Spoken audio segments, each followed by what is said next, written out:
എന്തായാലും വലിയൊരു സ്ഫോടനം അവിടെ നടന്നിരിക്കുന്നു എന്നുള്ളതാണ് മനസ്സിലാക്കാൻ കഴിയുന്നത്. ഇപ്പോൾ പ്രദേശവാസി സുരേഷ് നമുക്കൊപ്പം ചേരുന്നുണ്ട്.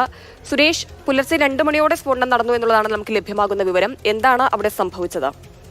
ഒരു 1:50 നേരം ഉറപ്പിഞ്ഞിട്ടെന്ന് നമ്മളത് വീടിന്റെ ഓടെല്ലാം കുറച്ച് പോയി, ജനലെല്ലാം പോയി, അങ്ങനെയല്ല ജനലിന്റെ ഗ്ലാസ് എല്ലാം പൊളിഞ്ഞു. അവിടെ അനൂപ് എന്ന ഒരാളല്ലേ താമസിക്കുന്നത്? ആളെ കുറിച്ച് കൂടുതലായിട്ട് എന്തെങ്കിലും അറിയുമോ? എത്ര പേരാ വീട്ടിലുണ്ടായിരുന്നു? അനൂപല്ല താമസിക്കുന്നത്. അനൂപാന്ന് വാടക എടുത്തതെന്നാണ് പറയുന്നത്. താമസിക്കുന്ന വേറെണ്ടാണ്, പക്ഷെ അവര് അടുത്ത വീട്ടുകാരായിട്ടൊന്നും ഒരു കണക്ഷൻ ഉണ്ടായിരുന്നില്ല. അതുകൊണ്ട് അറിയില്ല അവരെവിടെയാണെന്നുള്ളത്.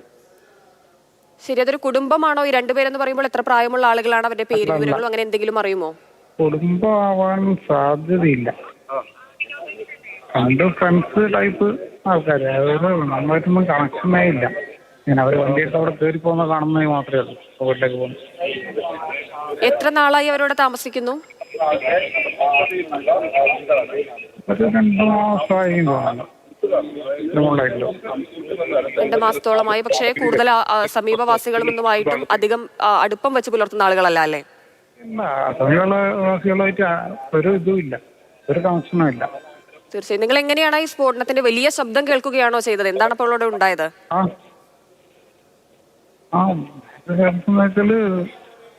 ഞാൻ തൊട്ട വീട്ടിൽ വന്ന് അപ്പോ ജനലിന്റെ ഗ്ലാസ് അടക്കം പൊളിഞ്ഞു പോകണമല്ലോ നമ്മളെ വീട്ടില്. നമ്മളെ വീട്ടിന്റെ ഇടി തട്ടിയിരുന്നില്ല, അത് കണക്കൂട്ടുന്ന ആദ്യം തന്നെ. ഇത് കഴിഞ്ഞിട്ട് പിന്നെ ഇറങ്ങുമ്പല്ലേ കാണുന്നേ ബാക്കിയല്ലോ. നിങ്ങളാണോ അവരേക്ക് ആശുപത്രിയിലേക്ക് എത്തിച്ചത്? ആരും ആശുപത്രിയിൽ എത്തിച്ചിട്ടില്ലല്ലോ, ഓടി ഉള്ളിൽ കിടക്കില്ലല്ലോ. ഓടി ആ വീട് അങ്ങനെ അമർന്നു വരുന്നു, മണ്ണിന്റെ ഉള്ളിലല്ലേ.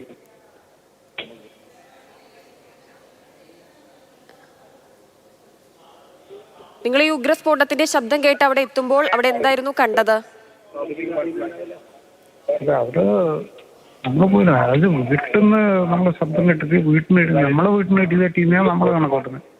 അപ്പൊ വീട്ടിൽ നിന്ന് ഒന്നും കാണാതെ നമ്മളിങ്ങനെ വരുമ്പോൾ അത് ഇവരെ വീട്ടിന്റെ മരങ്ങളും മറ്റെല്ലാം നമ്മളെ വളപ്പിൽ വന്ന് വീണിട്ട് കാണുന്നത്. എന്നിട്ടാ നോക്കുന്നത് ഈ വീട്ടില്. പിന്നെ അവരെ നമുക്ക് പരിചയമില്ലാത്തതുകൊണ്ട് നേരെ പോലീസ് സ്റ്റേഷനിൽ വിളിച്ച് പോലീസുകാർ വന്നിട്ട് അവരെ കൂടിയാ കയറി ഇതൊക്കെ പോയി. ശരി, സമീപത്തെ വീടുകൾക്കും വലിയ രീതിയിൽ വിള്ളലുകളും കേടുപാടുകളും ഒക്കെ സംഭവിച്ചിട്ടുണ്ടല്ലേ? ഉണ്ട്. താങ്കളുടെ വീടും തൊട്ടടുത്തുള്ളത് തന്നെയാണെന്ന് മനസ്സിലാക്കുന്നു. കേടുപാടുകളോ മറ്റോ ഉണ്ടോ വീടിന്? വീടിനുണ്ട്, കേടുപാടുകളുണ്ട്. ഈ വീടിന്റെ എത്ര അകലെയാണ് താങ്കളുടെ വീടുള്ളത്?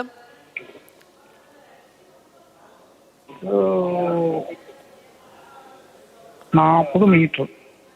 അത്രയും അകലേക്ക് വരെ ആ ഒരു പ്രകമ്പനം ഉണ്ടായി. വലിയ രീതിയിലുള്ള സ്ഫോടനം തന്നെയാണല്ലേ അപ്പോൾ അവിടെ നടന്നിരിക്കുന്നത്? അതിനെക്കാട്ടിയും കൂടുതൽ ദൂരെയുള്ള വീടുകളിലും ജനലിന്റെ ഗ്ലാസ് എല്ലാം പോയിട്ടല്ലോ.